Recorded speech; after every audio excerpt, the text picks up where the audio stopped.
Francis Benavides. I'm part of the Eco-Solutions team. Our next speaker is Mr. José Raúl González. He has been the CEO of the company Cementos Progreso for the last 11 years. Moreover, he is the president of Directive Board at Federación Iberoamericana del Cemento. And today he will talk about the sustainability of cement in Cementos Progreso.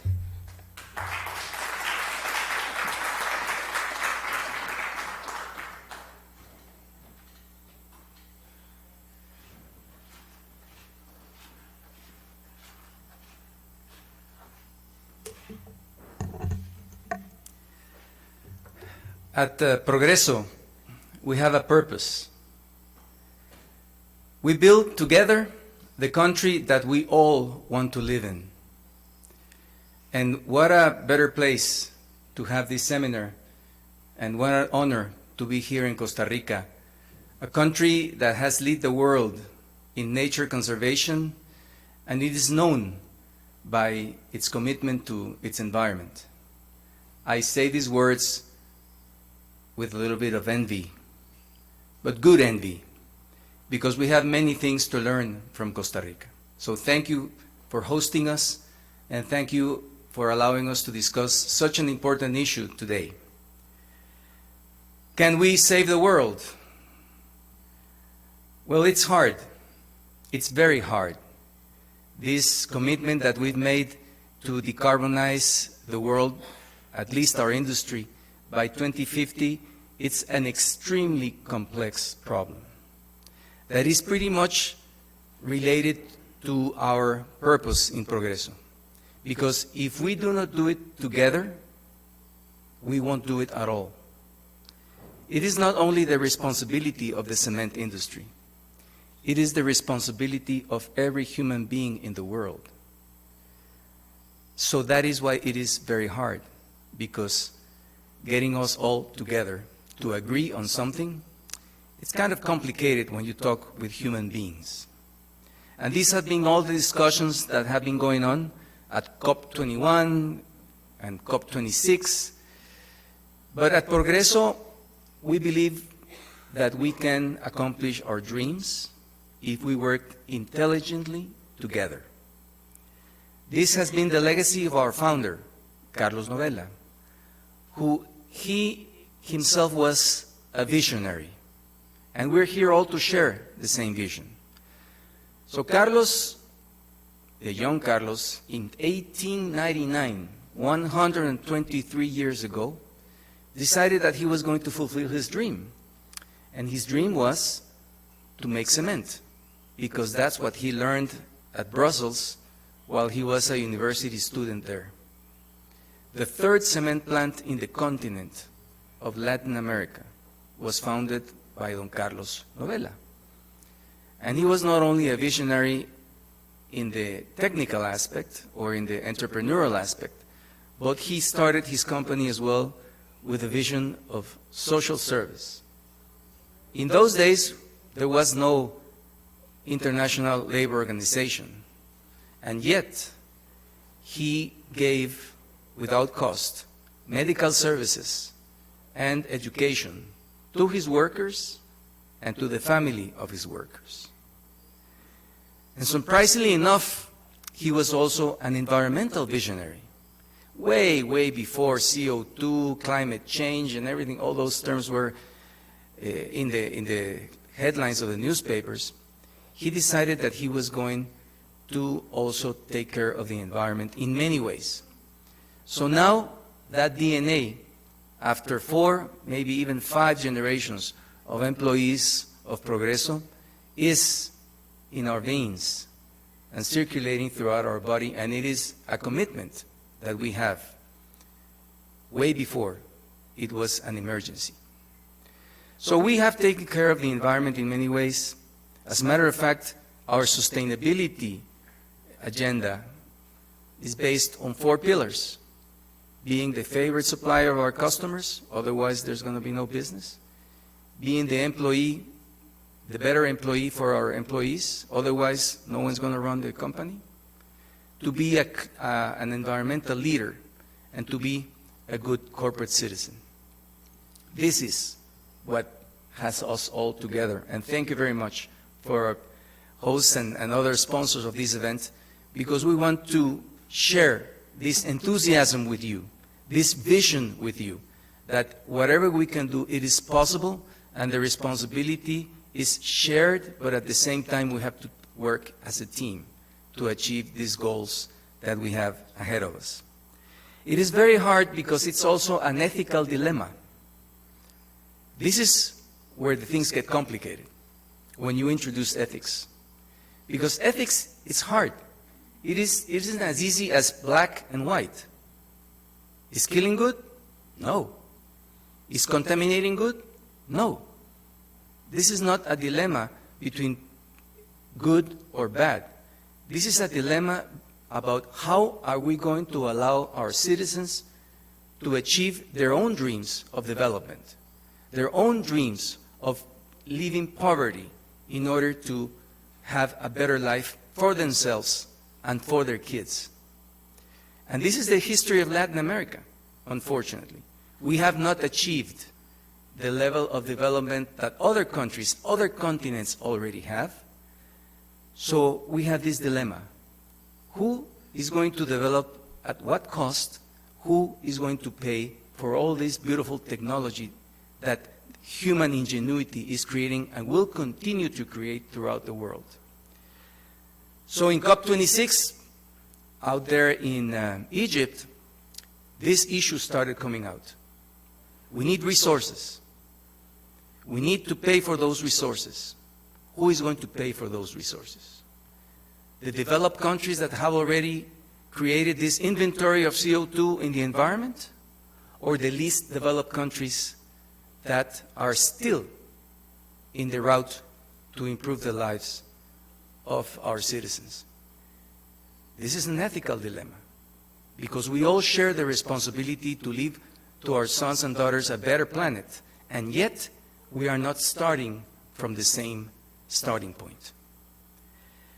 At Progreso, we believe that regardless of how we are going to share this responsibility or this cost of this responsibility, we have to do something about it. Because as leaders as we may be, and believe me, we are very little. I mean, Costa Rica emits 0.02% of all the CO2 in the world.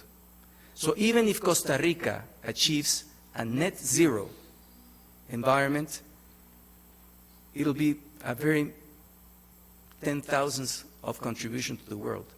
Even if the whole Central American region becomes net zero, we will contribute 10 times more, meaning 0.2%. And yet, we still have the development indicators that, for example, make a moral imperative to put a concrete floor in one of those houses that are forgotten out there in the Guatemalan highlands. Because if that family does not have a concrete floor, the children of that family will get sick, having skin diseases, diseases of the stomach, and several other diseases because they are living in a dirt floor. So am I going to tell that family that, sorry, we're going to put a carbon tax on concrete, and this is going to double the price of a floor that you already cannot afford, so you will just stick with it, continue to live in those conditions because we have out there a planet to save? This is when the ethical factor comes in. And this is where the asymmetries of development come in. Fortunately, and I appreciate the question that you asked, Thomas, is FICEM and GCCA, FICEM being the representative of the industry, cement industry in Latin America, and GCCA aligned? Yes, we're pretty much aligned, but we're not perfectly aligned, because not even a marriage is perfectly aligned. Least to say, all these alpha males in the cement industry, right? Everybody has his or her opinion. So we're trying to deliver this message from Latin America to the developed world in Europe, in the United States, that we want to contribute our fair share. We want to be a positive element. We even want to experiment and develop new knowledge with these new technologies. We are there to be a positive factor. And yet, they have to recognize that there are some elements that are already there in the developed world that we can also develop here, kind of having a comparative advantage. Where Latin America has some comparative advantage compared to Europe? We use the cement kiln to burn many things. We can save methane gas that is being generated in the wastelands out there, and we can co-process that solid waste in our kilns, and therefore contribute to lower our carbon footprint, but also to lower the methane generation that is, as I understand, 20 times even worse than CO2. We have our main source of CO2 is not so much industry, but the loss of the biome of the forests in Latin America. We are losing our lungs in Latin America. So we can contribute by reforesting our forests and generate those beautiful trees that will give us oxygen during the day or during the night, I don't know, and then they capture the CO2. That is something that in the developed world, it's business as usual.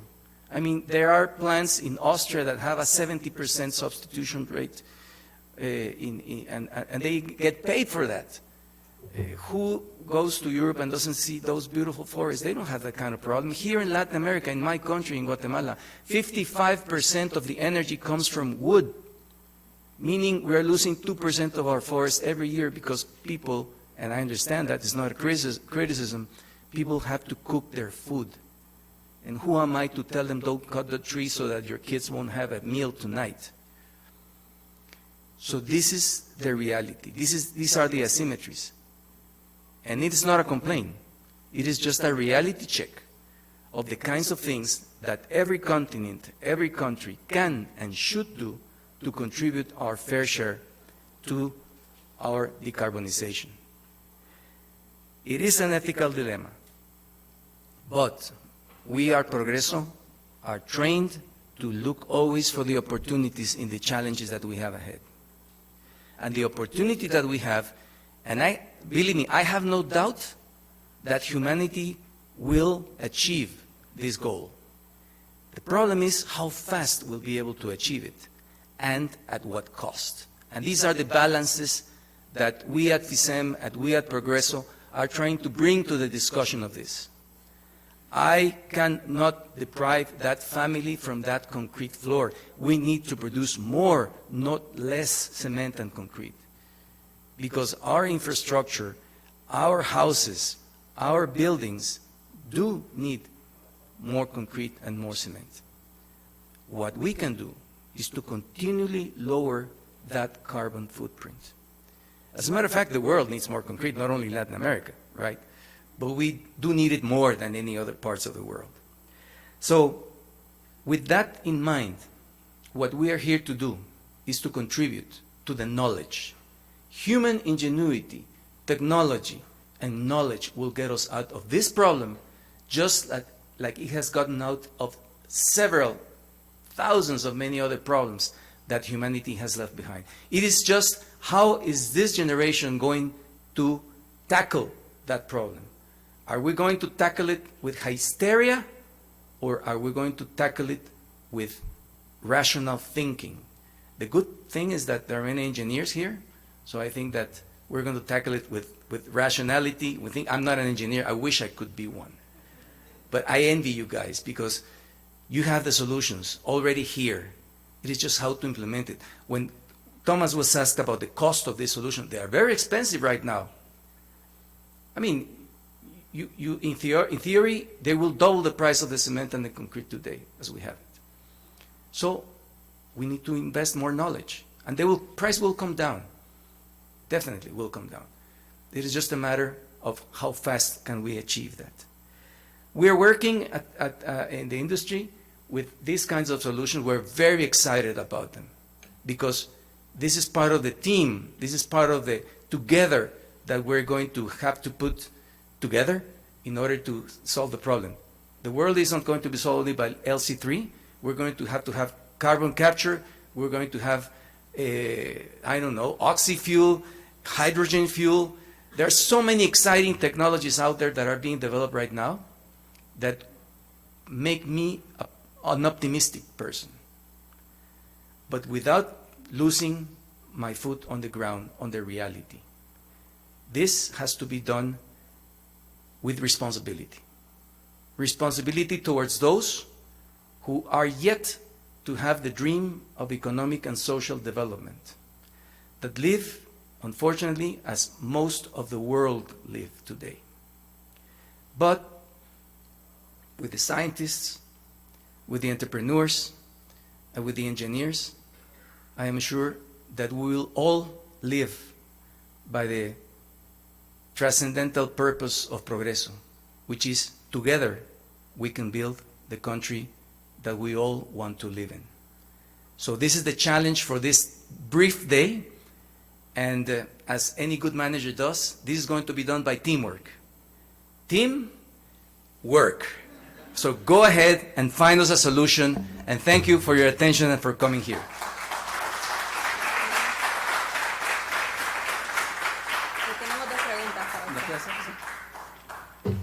So we have two questions for Mr. González. The first one is, do you see these environmental goals achievable in the short term? Depends on which goals, right? Because I see that we have done a lot of progress, but not at the speed that we want. So, but that's life, isn't it? I mean, who gets it right the first time? Gee, I don't even know if the scientists have it right, right? We don't know. There's a lot of uncertainty out there. So I am not so much concerned as the speed. I know speed is important, but I am more concerned about the sustainability of the actions that we take. Look at Bangladesh. So they decided one day that they were going to go green in their fertilizers, right? So they banned all chemical fertilizers from one year to the other. What was the result? A famine like that country had never seen before in their lives. Whoever was responsible for that decision has blood in their hands because they killed many people. They couldn't collect the food, the harvest that they needed because they decided that they were going to go green. I think that they made the wrong choice. And so are many other wrong choices because they all have good intentions. But we need you, the scientists, to tell us which is the rational way to go. So, although I am not pleased with the velocity at what we're doing, I am more concerned about the sustainability. Because if we waste time like that country did, now they have to go back and not only, I don't know how they're going to pay for the lives that they lost, but they're going to go back and start all over again. And wasted time is an incredible resource that we do not have the luxury to waste. What is Cementos Progreso doing to produce a lower carbon cement? Well, thank you very much for that question, because before there was any GCCA or Intergovernmental Panel of Climate, Cementos Progreso was already lowering its carbon footprint. We started in the 80s experimenting with pozzolans and other additives, and we have been able to lower our clinker factor consistently throughout the years.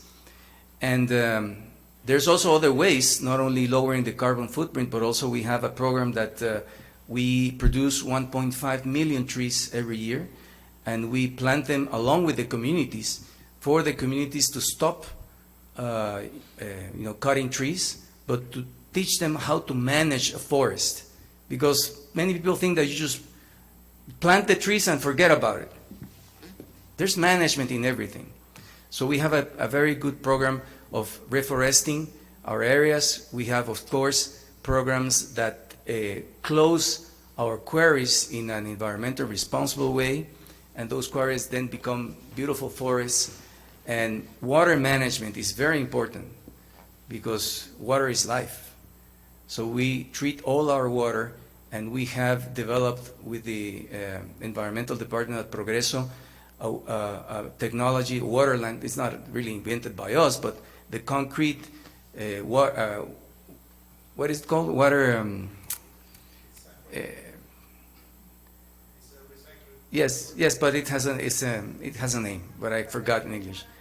Yeah, but we take care of the water as well. So there are many areas in which Progreso has been a leader because that's our mandate, to become an environmental leader and to leave to our children a better world than the one that we have found.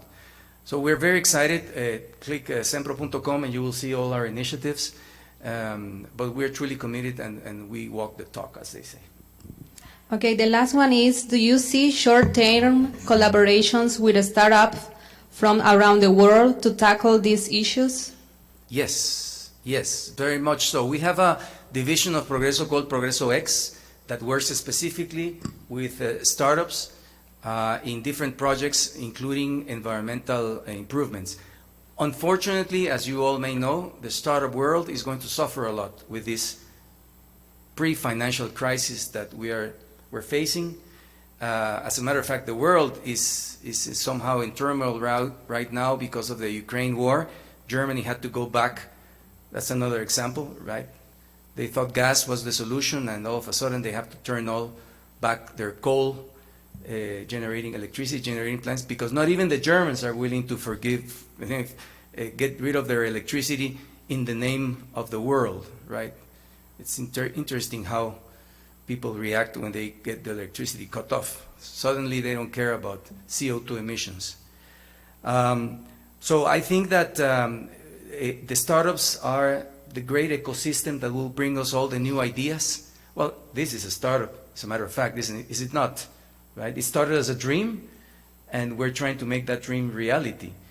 So yes, we think the startups are a good source. Not the only one, but they're a good source of knowledge, ingenuity, innovation, which is what's going to save humanity, definitely. Thank you.